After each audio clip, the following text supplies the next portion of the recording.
Obrigada. Bom, gente, então vamos aqui dar continuidade ao evento e vamos convidar, né, nós decidimos fazer esse momento de potencialidades, né, do programa para pensar em alguns destaques de pesquisas e pensar também, talvez, em questões futuras, né? Então, nós decidimos chamar 2 docentes, né, que são os nossos pesquisadores, já foram pesquisadores do Estado, enfim, bolsistas CNPq, né, que representam, né, com maestria a produção do nosso programa. Então, inicialmente, quero convidar a professora doutora Jamila Alessandra Perini, né, que é a professora associada do curso de farmácia aqui da UERJ. Ela foi, ainda renovou? Não sei, eu peguei do LAT. Jovem cientista do Estado, FAPERJ, é bolsista CNPq, líder de pesquisa do Laboratório de Pesquisa e Ciências Farmacêuticas da UERJ, fez graduação em farmácia, bioquímica, especialização no INCA, mestrado em química biológica na UFRJ e doutorado em química biológica na UFRJ. E posteriormente a gente vai chamar o professor Alexander de novo, tá? Então seja bem-vinda, Jamila.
Uma aplicação sobre um dos temas das principais linhas de pesquisa do laboratório ligada ao nosso programa ambiental. E acabei não colocando que quando eu vou para fora da palestra, eu sempre falo um pouquinho da minha trajetória e acabei tirando daqui. Tem muito tempo e eu tento sempre. Você quer botar a música? Desculpa, mas é que estamos com transmissão simultânea. Tá? O pessoal vai querer acompanhar no YouTube. Eu tento sempre ser o mais breve possível, tenho a tendência a ser assim, um pouco objetiva, pragmática, e eu acho que assim, palestras muito longas são cansativas. Eu tive num evento agora e o organizador do evento falou, a pesquisadora que descreveu o raio-x, ela teve que apresentar o trabalho dela em 7 minutos. Então, é sempre um desafio. Quando a gente vai para fora, principalmente congresso internacional, você tem que apresentar em 8 minutos. A gente fez isso na jornada também. Então, eu tentei ser bem breve, mas eu queria registrar, eu vi aqui os depoimentos tão emocionantes. O único concurso que eu fiz na minha vida para professor foi da UESO. E assim, quem me conhece, né, eu também vou chorar, todo mundo chorando aqui. Eu vim para cá em fevereiro de 2009 como professora substituta e logo assumi a coordenação do curso de farmácia. E aí engravidei, tive a Alice e assim, não posso mais ficar na coordenação, não, você tem que ficar na coordenação, não tem ninguém, organizar um concurso para a grande maioria dos professores que estão aqui. E assim, a minha filha vinha comigo para cá, ficava lá na secretaria, no carrinho, dificuldade, morava longe, 70 quilômetros para chegar aqui. E eu me mudei para Campo Grande, então assim, montei o LAPESF, que né, eu me confundo com o LAPESF às vezes, e não quero ir para outro lugar, nem quando a UESO estava daquele jeito, todo mundo tentou de várias formas a questão financeira, eu também tive que dar um jeito, mas assim, eu nunca quis fazer outro concurso, não quero. eu levo a camisa da UESO, da UERJ, para todos os lugares que eu vou. Eu tenho um orgulho enorme, faço questão. Falei com os alunos agora, gente, eu estou com o olheiro. Na segunda-feira eu acordei 4 horas da manhã, fui dormir às 2 da manhã, de tanta coisa que tinha para fazer, de graduação, de pós-graduação, de aluno, de pesquisa, de prazo, de projeto, de financiamento. Então, assim, é muita coisa. E aí, quando a minha filha agora com 16 anos, então eu entrei aqui antes de a Alice existir, quando ela me fala, no dia, desmarca a aula particular à tarde, porque eu não preciso mais, eu falei, você vai fazer a aula particular, porque o professor está contando com esse dinheiro. E ontem à noite eu falei dela, mamãe, você está trabalhando muito. Eu falei, para ver como um professor, um funcionário público trabalha. Então, assim, a minha mãe, meus pais também são professores, a minha mãe também é funcionária pública, e ela sempre diz isso, o quanto a gente trabalha, as pessoas não têm noção. O que faz um professor universitário, não é só chegar aqui e dar aula, né? Então, assim, final de semana, é feriado e a gente não para nunca. Então, eu acho que isso é o mais importante, e ver a mesa dos egressos aqui, me emocionei. E cadê o nosso político, né? Vai ter o... Tem que ser vereador da... Gente, foi fantástico ver os professores. Assim, eu sei da história de cada um, e a gente se une, né? São pessoas tão diferentes e a gente se une em prol do nosso... Adorei o território, porque quando eu falando território, eu escuto muito isso lá na Amazônia, de falar território indígena, e agora eu também estou me sentindo aqui do nosso território da Zona Oeste. Então, assim, é um orgulho, eu me emociono, eu me sinto honrada de estar aqui dividindo essa mesa com o Alexander, que iniciamos aqui, a gente chora, ri e compartilha muitas experiências juntos. E obrigada, quero agradecer a todos vocês por estarem aqui também, assim, final de ano, final de período, depois de um coffee break delicioso. E, assim, é isso, né? A gente faz, a gente serve, a gente organiza, eu falo, eu chego no laboratório, eu saco do tapete, a gente faz tudo e faz pesquisa de ponta. 2 alunos meus tiveram a oportunidade de fazer um doutorado de sanduíche, chegaram lá no laboratório na Europa, o equipamento é igual ao nosso, tudo igual, sim, tudo igual, a gente faz aqui pesquisa de ponta, e dá nó em pingo d'água. E assim, o brasileiro, tanto que a gente vai para fora, muitos não voltam, porque a gente tem uma força de trabalho incrível. E isso é uma coisa que eu admiro, assim, enormemente. E aí, como já moradora de Campo Grande, para chegar no centro, de ter que acordar 4 da manhã, senão você não chega lá 7, 8 horas para uma reunião. Então, assim, só a gente sabe dessas dificuldades. E apesar de ser do Sul, eu moro há 23 anos aqui e tenho um orgulho enorme. Admiro o carioca, admiro o povo da Zona Oeste e estou aqui. Pode ser que vocês achem que eu não represente, mas eu levo assim com unhas e dentes o nome da nossa UESO, que eu sempre falo, estou indo para a UESO, estou voltando da UESO, estou saindo da UESO. Então, vamos lá. Aí, né, falando um pouquinho, eu consegui o cientista do estado, já não sou mais jovem, né? Gostava desse título, mas agora é cientista mesmo. Foi uma conquista, assim, uma grande vitória. Então, quero agradecer às agências de fomento, né, FAPERJ, principalmente CNPq. A gente é credenciado também no programa de oncobiologia da UFRJ, o Inova UERJ, por conta também da UDT, do nosso laboratório, do Qualitec. E esse projeto em específico, essa linha de pesquisa, é uma parceria com a Fiocruz. E aí, falando um pouquinho de poluentes ambientais, um dos principais poluentes que são tóxicos e afetam a saúde do meio ambiente e a saúde humana, e também animal, das plantas, são os metais mercúrio e o cádmio. A gente tem trabalho com esses dois metais. Eu enxuguei a apresentação agora para não estender e falar principalmente do mercúrio.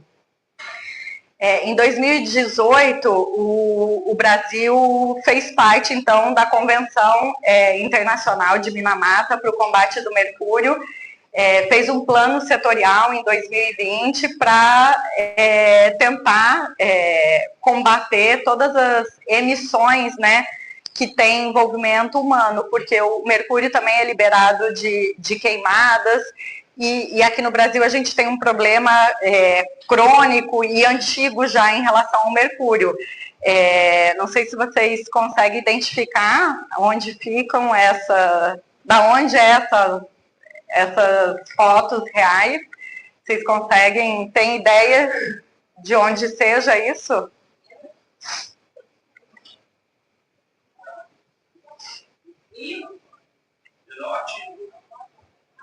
Amazônia. Isso está direto no Jornal Nacional, né? Foi capa do Globo. Isso é um projeto que a gente faz parte. Eu vou mostrar que desde 2017 a gente faz parte desse projeto. Isso é uma outra coisa assim, importante também. O quantos anos, e essa matéria saiu agora recente, quantos anos de pesquisa, né? Pesquisa não se faz assim de um dia para o outro. Então, aquelas fotos, esse impacto ambiental todo dia foi documentário, tanto aqui no Brasil quanto fora do Brasil, essa questão do mercúrio na Amazônia. E tem alguns vídeos que a gente gerou aqui no laboratório também.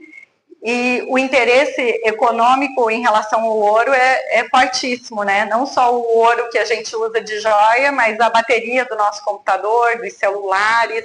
Então, o ouro é utilizado. E hoje em dia, em relação ao investimento, tem muita gente investindo em ouro.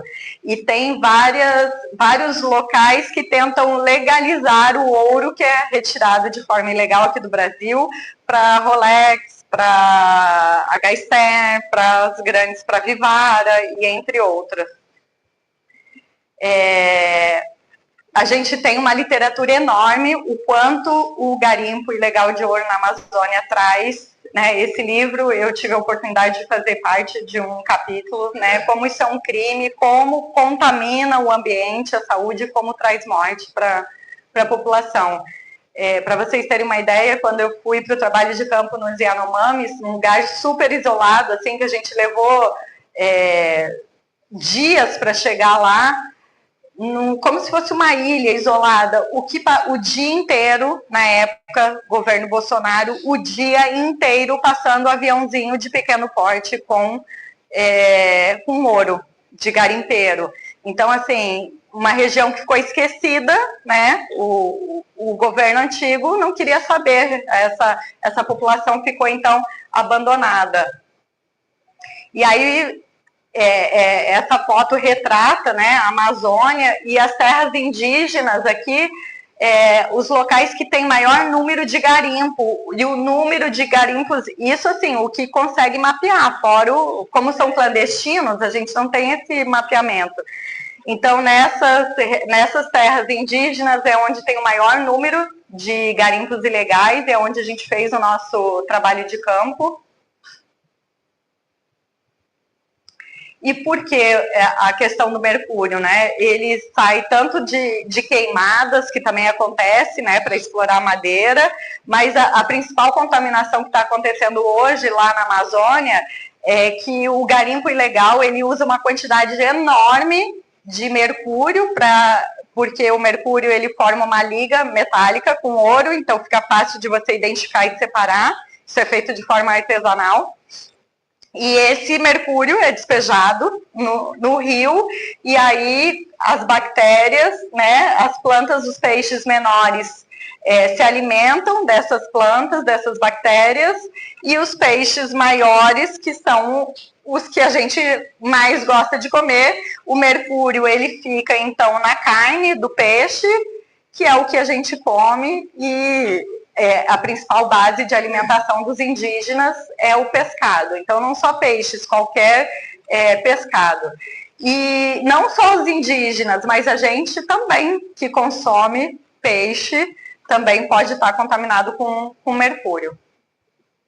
E quais são os riscos do mercúrio para a saúde? O principal risco e efeito é que o mercúrio ele atravessa a barreira hepatocefálica. Então, são as alterações neurológicas. Sou eu que estou... Tá. Mas afeta de forma geral a questão de fertilidade, passa também pela placenta, então o mercúrio tem efeitos e são irreversíveis. Isso não é de hoje, né? Tem, acho que alguém já conhece, muito tempo atrás no Japão, por isso que teve a Convenção de Minamata, que isso ocorreu em Minamata, na bacia de Minamata. Essa indústria que produzia principalmente PVC, ela começou a colocar os rejeitos industriais na bacia de Minamata, lá no Japão.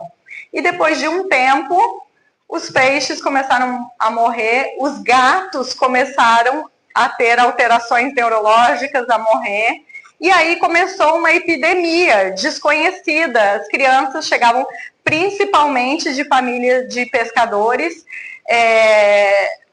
perdiam a visão, surdez e alterações neurológicas que eram irreversíveis. E as pessoas iam para a cadeira de rodas e só depois de muito tempo, isso começou em 56, ninguém sabia qual era a causa.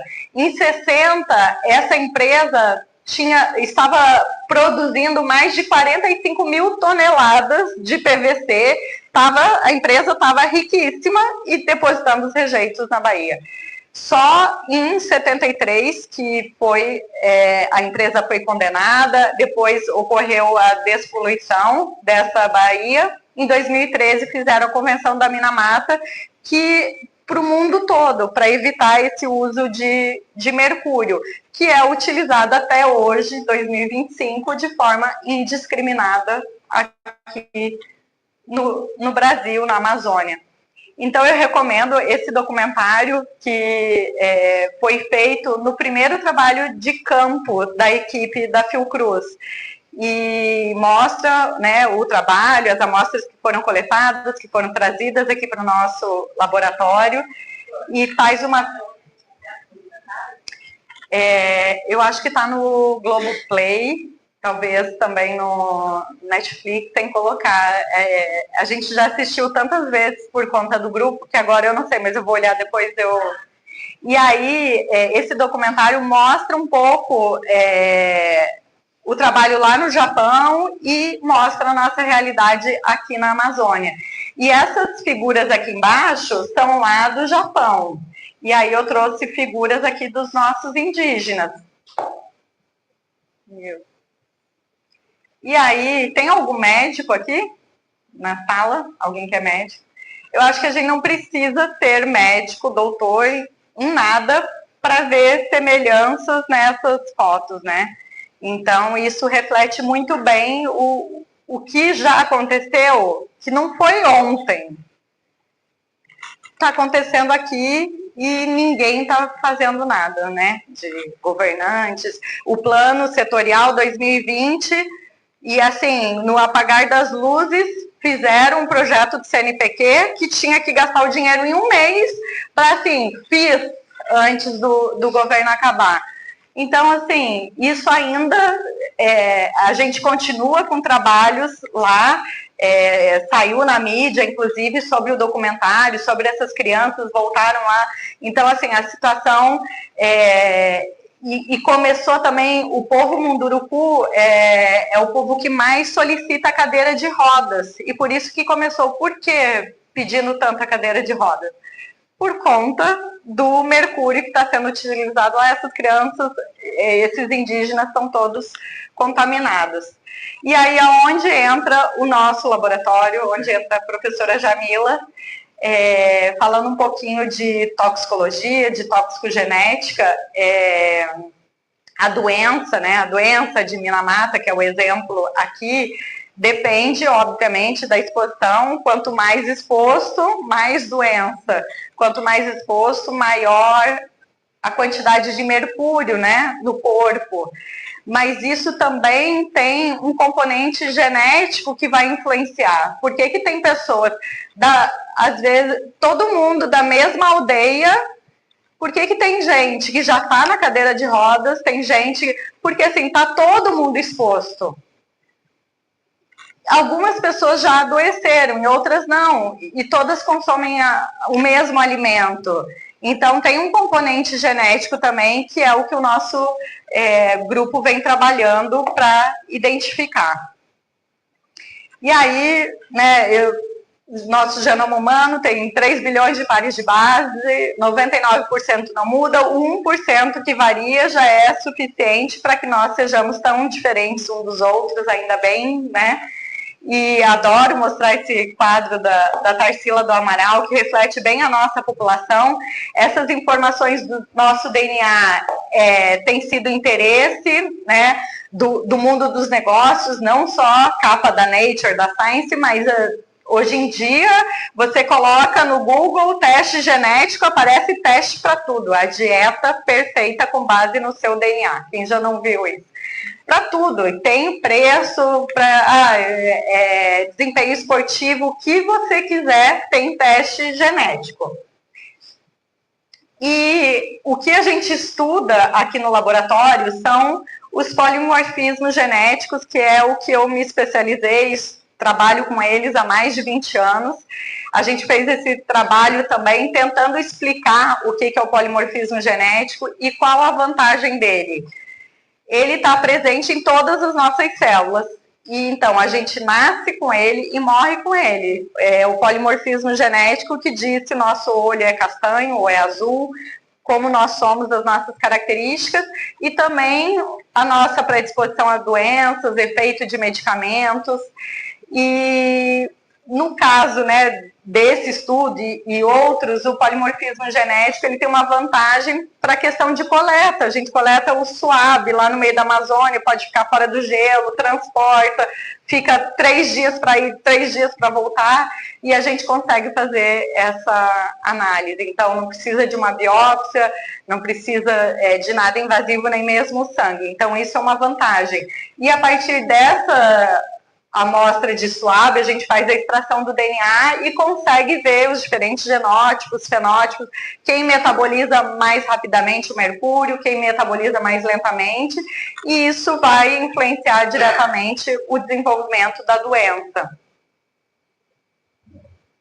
E aí a gente desenvolveu uma cartilha, a gente fez um treinamento também, porque não dá para a gente ficar lá na Amazônia o tempo todo.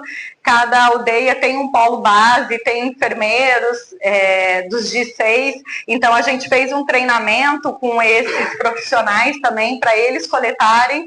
Então a equipe vai lá 1 ou 2 vezes por ano para pegar esse material e trazer para analisar. E aí a gente faz análise aqui no nosso laboratório, né? Nossos alunos têm egressos.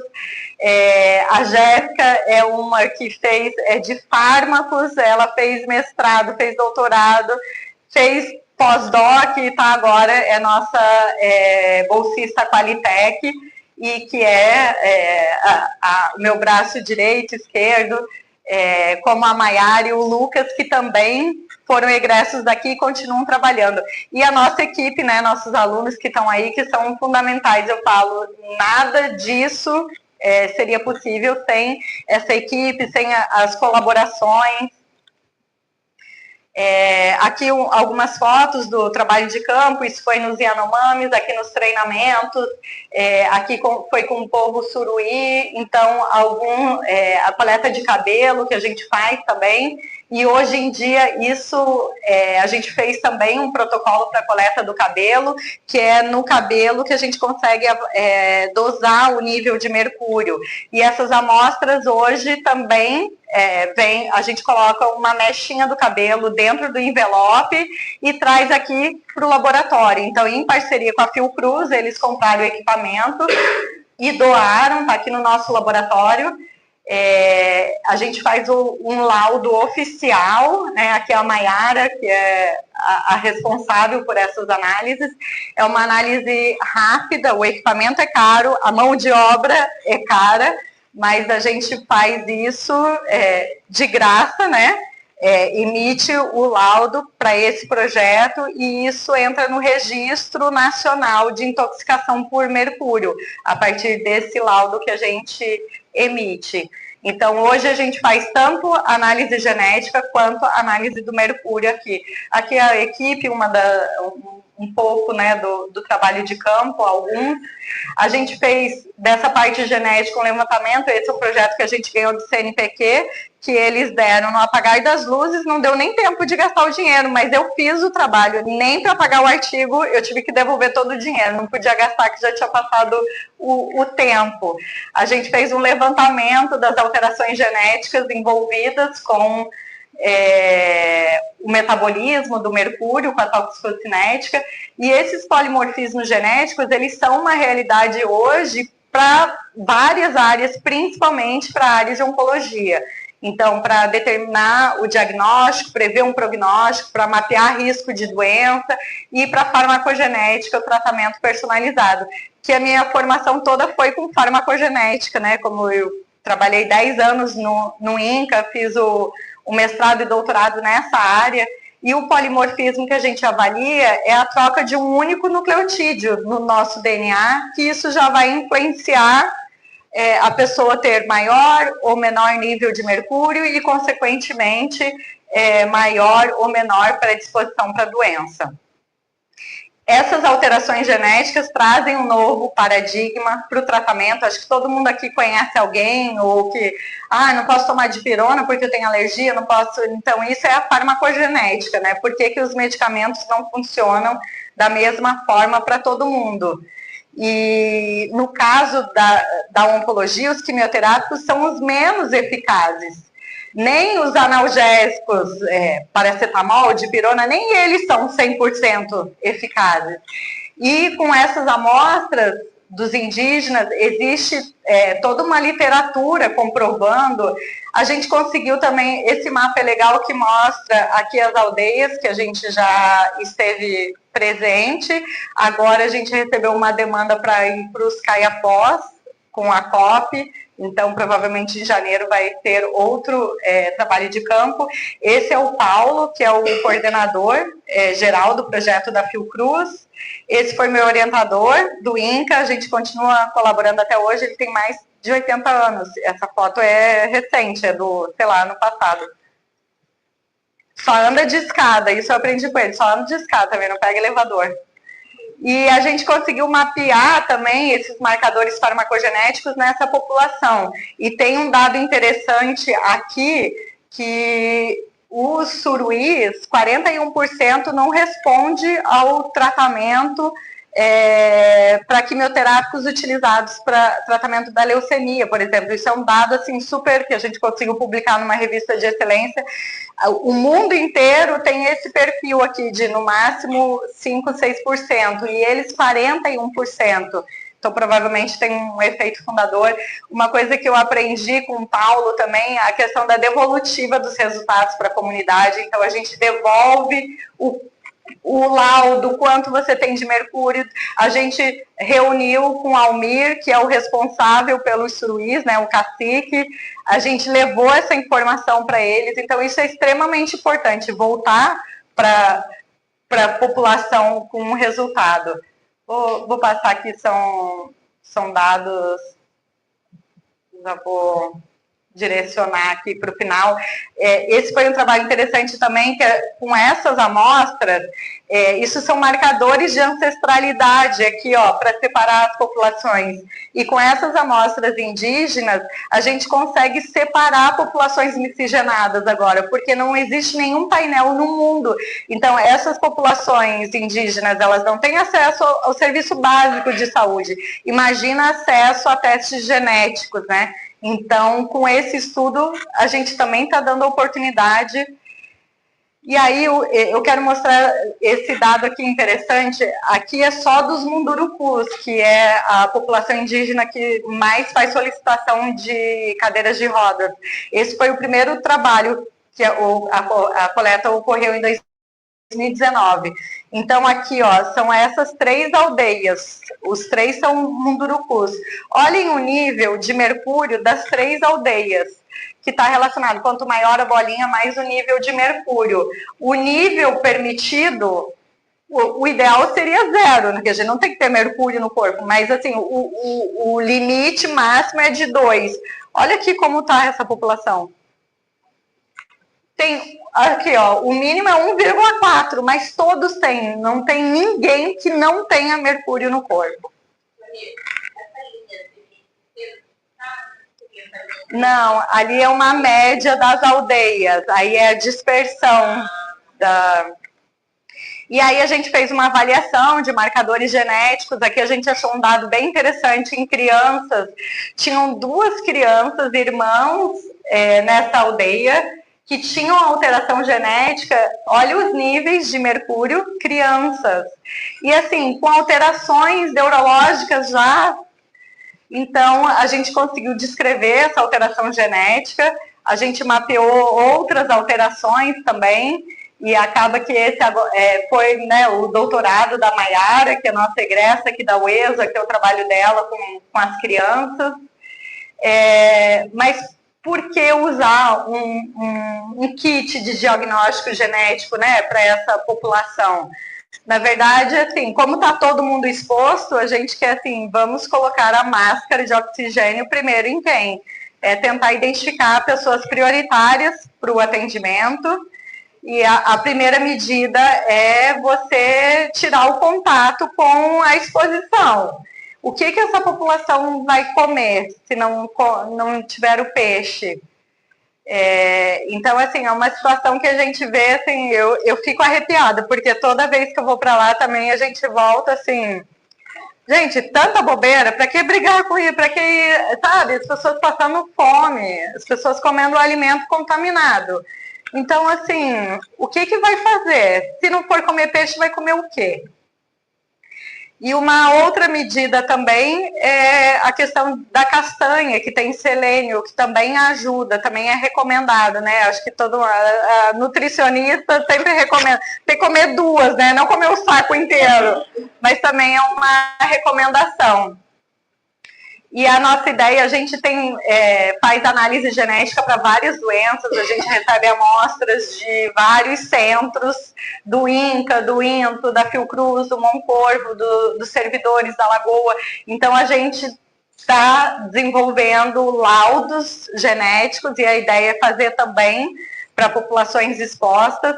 Esse mesmo trabalho a gente tem, eu acabei não falando aqui, eu cortei da apresentação, mas a gente tem com cádmio também, que é um metal, que também não deve estar presente no nosso corpo.